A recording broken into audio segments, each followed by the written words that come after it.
সুস্থ থাকতে এবং রোগ বা অন্যান্য জটিলতা থেকে বাঁচতে বছরে অন্তত একবার 5টি টেস্ট করাবেন। আপনার শরীরে রক্ত পরিমাণ মতো আছে কিনা বা রক্তে কোনো ইনফেকশন আছে কিনা এটি জানতে কমপ্লিট ব্লাড কাউন্ট বা সিবিসি এই টেস্টটি করাবেন।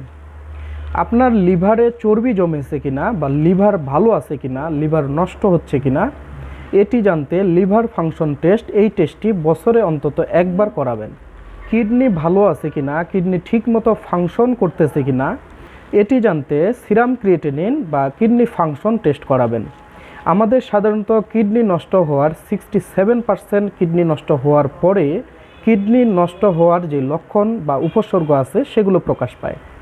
এজন্য আপনি অন্তত একবার, বছরে অন্তত একবার অবশ্যই সিরাম ক্রিয়েটিনিন বা কিডনি ফাংশন টেস্ট এটি অবশ্যই করাবেন। আপনার রক্তে কোলেস্টেরল জমা হলো কিনা এটি জানতে আপনি লিপিড প্রোফাইল এই টেস্টটি করাবেন। আপনার কিডনিতে পাথর হলো কিনা, আপনার পাকস্থলীর বিভিন্ন জায়গায় টিউমার আছে কিনা এগুলো জানতে আপনি বছরে অন্তত একবার ইউএসজি অফ হোল অ্যাবডোমেন বা পুরো পাকস্থলীর আপনি আল্ট্রাসাউন্ড পরীক্ষা করাবেন। এছাড়াও আপনার বয়স যদি 40-এর উপরে হয় তাহলে প্রতি 6 মাস পর পর ডায়াবেটিস এবং চোখের পরীক্ষা করাবেন।